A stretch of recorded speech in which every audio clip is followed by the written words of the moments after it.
Coordinate जॉमेट्रीमध्ये आपण problem set अभ्यासत आहोत. मागच्या तासामध्ये 13 उदाहरण आपण सोडवले. थोडंसं त्यासारखंच उदाहरण आहे. Find the coordinates of centroid. तिथे आपल्याला लेंथ्स ऑफ मेडियन्स फाइंड करायला सांगितलं होतं. इथे सेंट्रॉइडचे कोऑर्डिनेट्स फाइंड करायचे आहेत of triangle. Which points are, मी थोडक्यात गणित लिहिलेलं आहे. डी हा ई आणि F are the mid points of sides of triangle.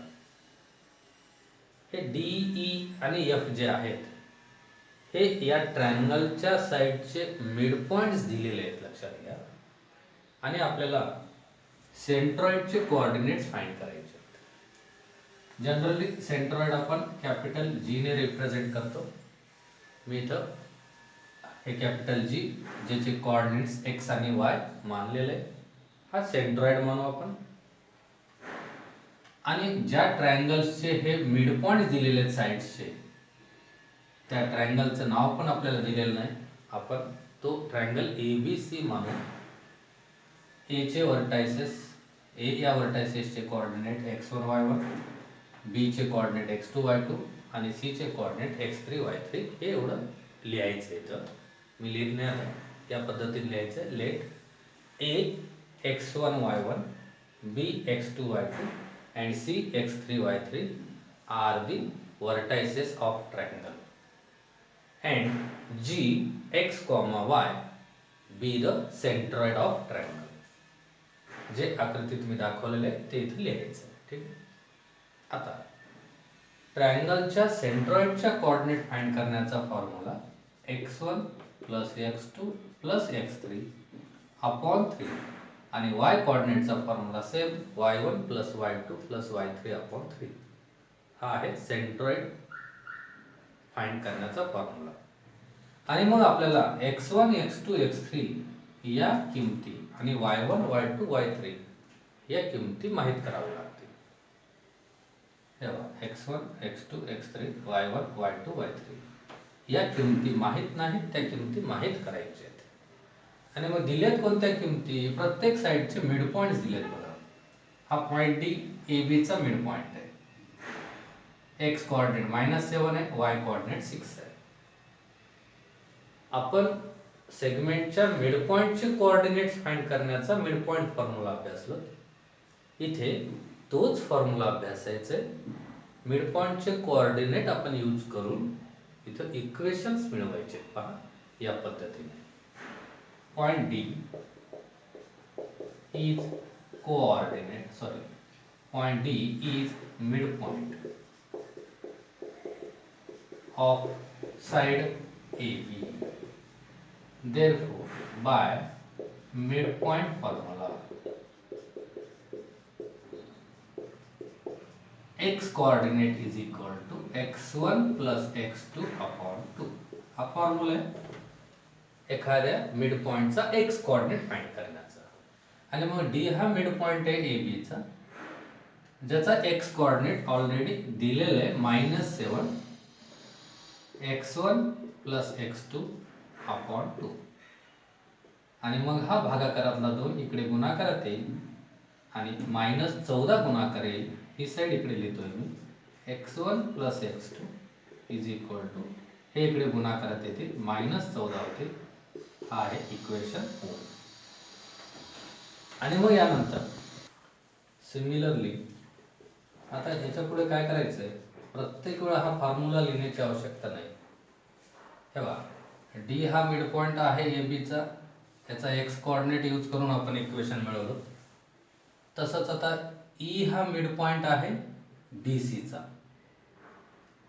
आणि मग ई चा एक्स कोऑर्डिनेट 8 आहे, लक्षात घ्या, is equal to x2 plus x3 upon 2.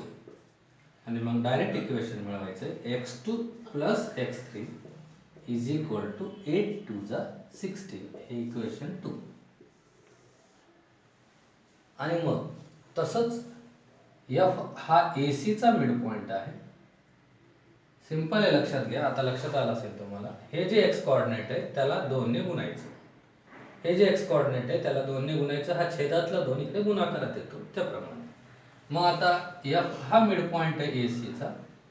तर एफचा एक्स कोऑर्डिनेट 2 आहे, याला 2 ने गुणायचं आणि ह्या एक्स कोऑर्डिनेटची बेरीज करायची. ॲक्च्युअली फॉर्म्युला असा येतो, x is equal to x1 plus x3 upon 2. पण प्रत्येक वेळा हे लिहित बसण्याची गरज नाही. एक्स कोऑर्डिनेट आहे 2 is equal to x1 plus x3 upon 2. हे 2 आणि 2 चा गुणाकार 4, x1 plus x3 is equal to 4. Equation 3. लक्षात घ्या, प्रत्येक वेळा हे रीत करण्याची गरज नाही. सिमिलरली लिहिलो आपण. हे इक्वेशन डायरेक्ट लिहिलं तरी चालतं, हे इक्वेशन डायरेक्ट लिहिलं तरी चालतं. मी तुम्हाला कळण्यासाठी रीत केलेलं आहे. ऑल्सो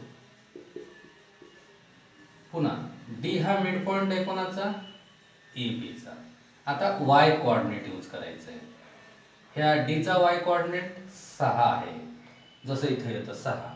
आणि मग 6 ला हे 2 ने गुणल्यावर 6 दुनी 12. आणि मग हा मिड पॉइंट y कोऑर्डिनेट, ह्या D हा मिड पॉइंट आहे, याचा y coordinate 6 is equal to y1 plus y2. म्हणजे हा ज्या सेगमेंटचा मिड पॉइंट आहे त्या पॉइंटचे y कोऑर्डिनेट. आता x चे इक्वेशन मिळाले, y चे इक्वेशन मिळवतोय आपण. मग डायरेक्ट लिहायचंय, हा y कोऑर्डिनेट आणि हा y coordinate y1 plus y2 is equal to mid पॉइंटचा y कोऑर्डिनेट 6, याला 2 ने गुणायचं, 6 दुनी 12. इक्वेशन 4. किंवा आपण इथे हेच पहिल्यांदा x चं इक्वेशन मिळवून घेऊया आणि मग नंतर y चं इक्वेशन मिळवून घ्या या पद्धतीने. हे बघा, x1 plus x2 minus 14, x2 plus x3 16, x1 plus x3 4, अशा 3 इक्वेशन मिळाले.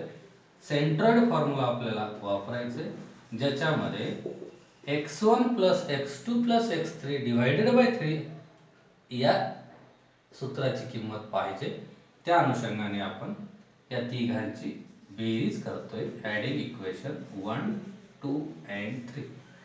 काय होतं बघा या तिघांची बेरीज केल्यावर?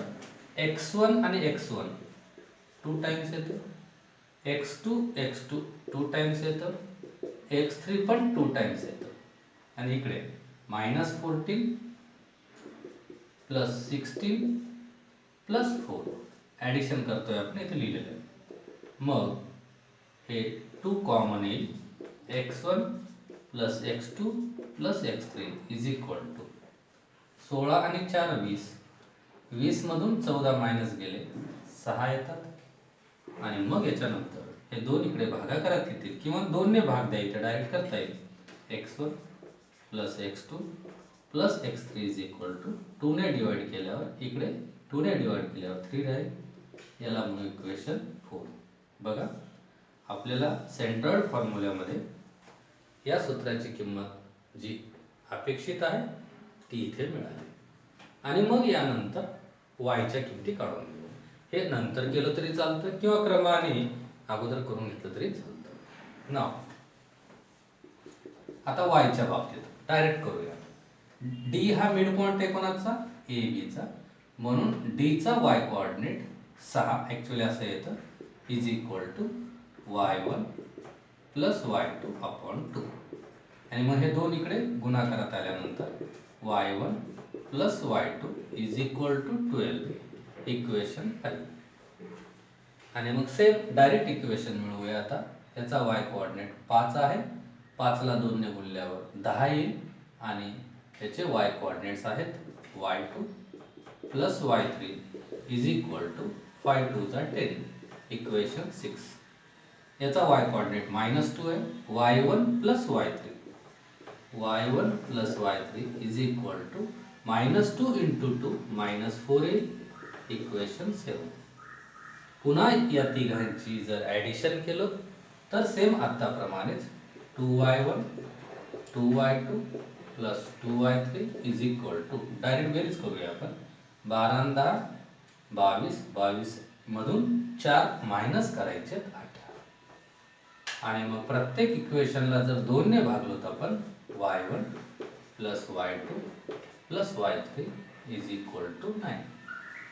हा एक इक्वेशन मिळतोय, याला इक्वेशन 5 म्हणूया आपण. आणि मग बघा सेंट्रॉइड जी चे कोऑर्डिनेट फाइंड करायचे आहेत आपल्याला. सेंट्रॉइड फॉर्म्युला ज्याचा एक्स कोऑर्डिनेट आहे x1 plus x2 plus x3 upon 3 आणि y कोऑर्डिनेटचा formula y1 plus y2 plus y3 upon 3. मग यानंतर बाय सेंट्रॉइड फॉर्म्युला काय फॉर्म्युला आहे x coordinate is equal to x1 plus x2 plus x3 upon 3 आणि y coordinate is equal to y1 plus y2 plus y3 upon 3 from equation 4 and हे 7 च्या नंतर 8. From equation 4 and 8 इथं value substitute करायचे. x1 plus x2 plus x3 ची value आहे 3 upon 3. x is equal to 3 upon 3 1 येईल आणि y coordinate from equation 8 value आहे 9 अपॉन 3. दोघांचा भागाकार 3 येईल. Therefore coordinates of point G are 1, 3. याप्रमाणे या ट्रायंगलचा सेंट्रॉइडची ज्याचे कोऑर्डिनेट मिळाले 1, 3. 14 उदाहरण आपण आता सोडवलं. 15 उदाहरण सोपं आहे. सेम प्रॅक्टिस सेटमध्ये तसं गणित झालेलं आहे. पुढे 16 उदाहरण. Find the coordinates of circumcentre. सर्कमसेंटरचे कोऑर्डिनेट्स फाइंड करणे असं एक उदाहरण आपण पाहिले. पुढे अजून वाढवले त्याला. And radius of circumcircle. सर्कमसर्कलच्या सर्कमसेंटरचे कोऑर्डिनेट्स फाइंड करा आणि त्याचा रेडियस पण फाइंड करा असं म्हटलं. मग आता सर्कल कोणाला म्हणायचं हे आपण पाहिले. जो सर्कल ट्रायंगलच्या तिन्ही व्हर्टायसेस मधून पास होतो तो सर्कमसर्कल आणि त्याच्या सेंटरला सर्कमसेंटर म्हणायचं. समजा हा ट्रायंगल ABC नाव दिलेलं आणि मग याच्या तिन्ही व्हर्टायसेस मधून पास होणारा जो काही सर्कल असतो त्याला सर्कम सर्कल असं म्हणतात. सर्कल काढावंच असं काही कंपल्सरी नाही, लक्षात घ्या. काढायचं म्हटल्यानंतर अगोदर कंपासच्या सहाय्याने सर्कल काढायचं आणि मग त्याच्या आत ट्रायंगल काढायचं म्हणजे सोपं जाईल.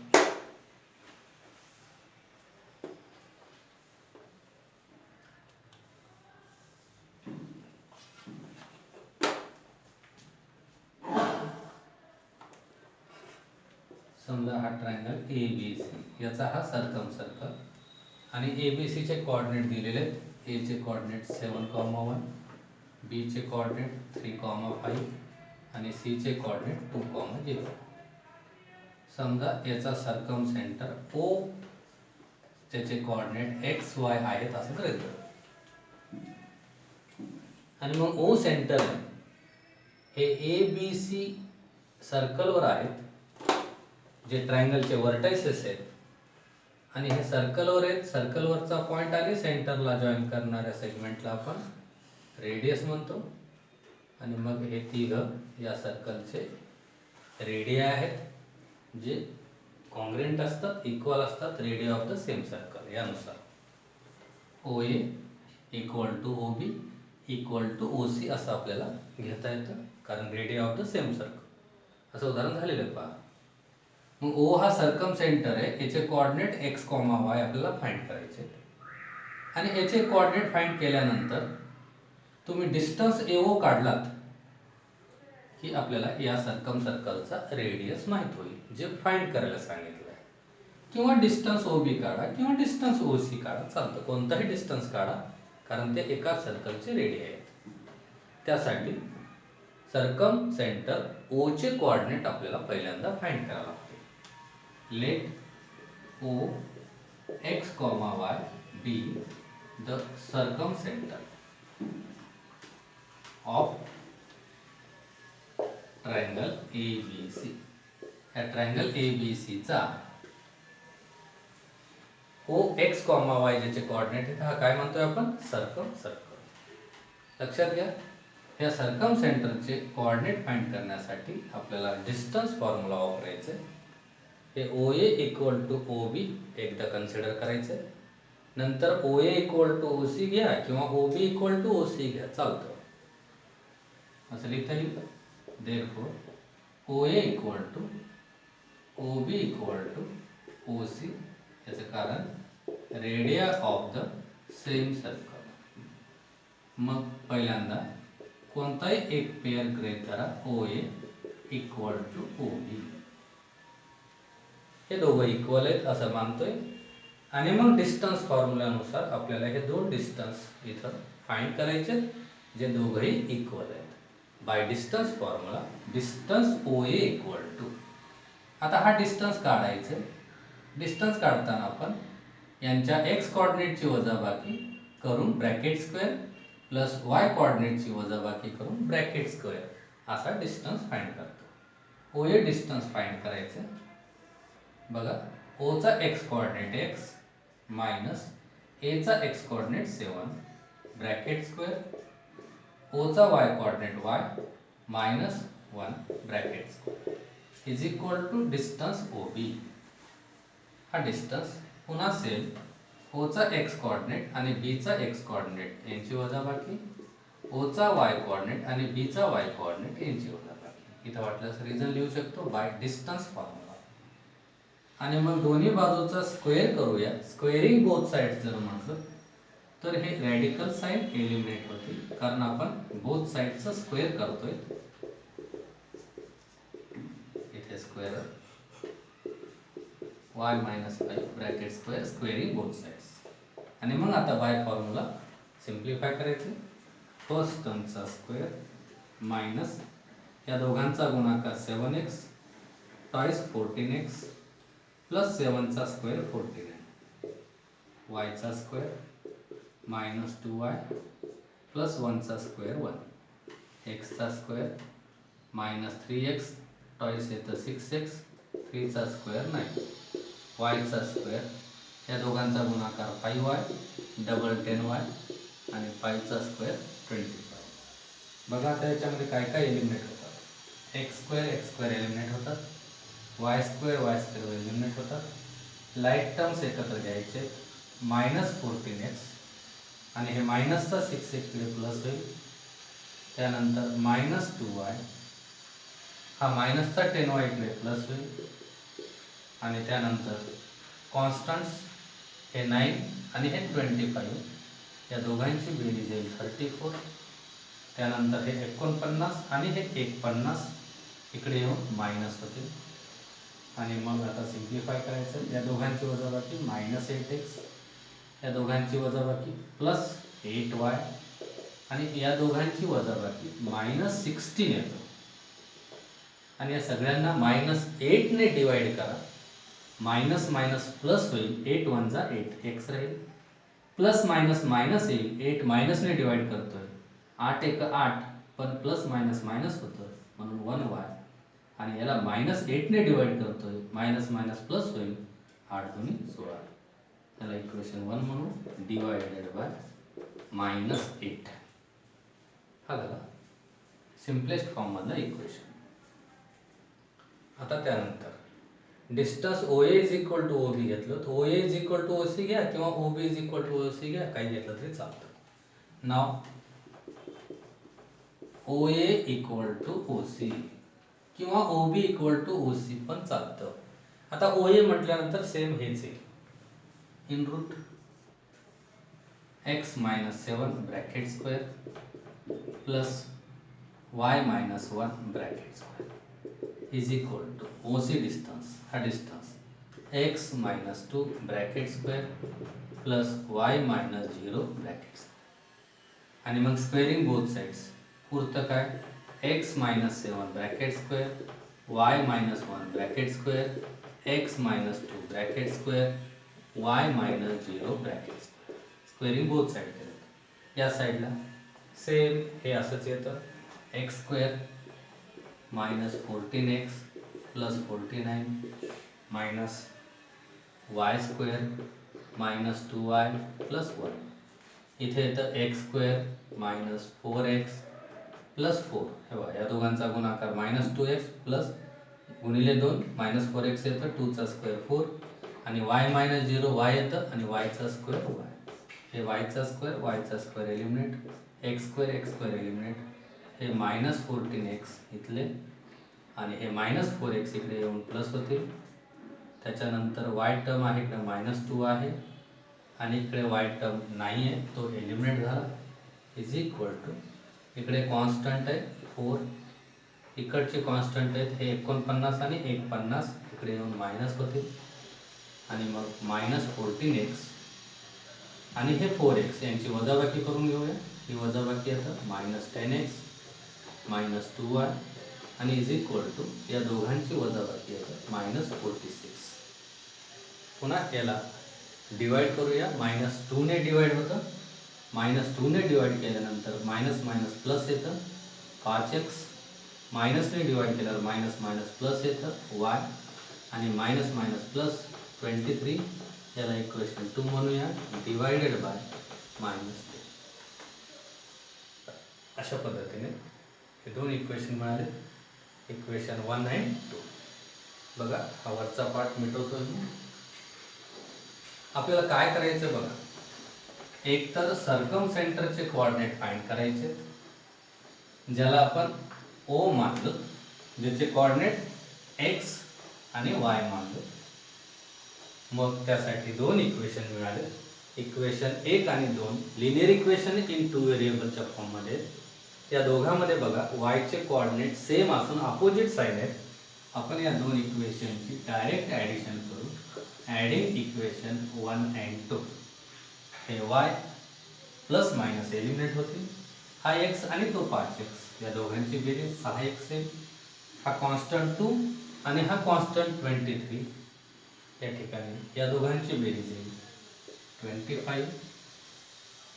हे 2 आणि 23 ची बेरीज, म्हणून x इज इक्वल टू 25/6. ही झाली x ची व्हॅल्यू. आलेली x ची व्हॅल्यू कोणत्याही इक्वेशनमध्ये ठेवा. मग या इक्वेशनमध्ये ठेवू आपण 25/6. इथे x ची व्हॅल्यू ठेवतोय -y इज इक्वल टू 2.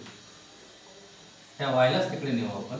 25/6 प्लसचा 2 इकडे येऊन मायनस होईल, मायनसचा y राईट साईडला जाऊन प्लस होईल.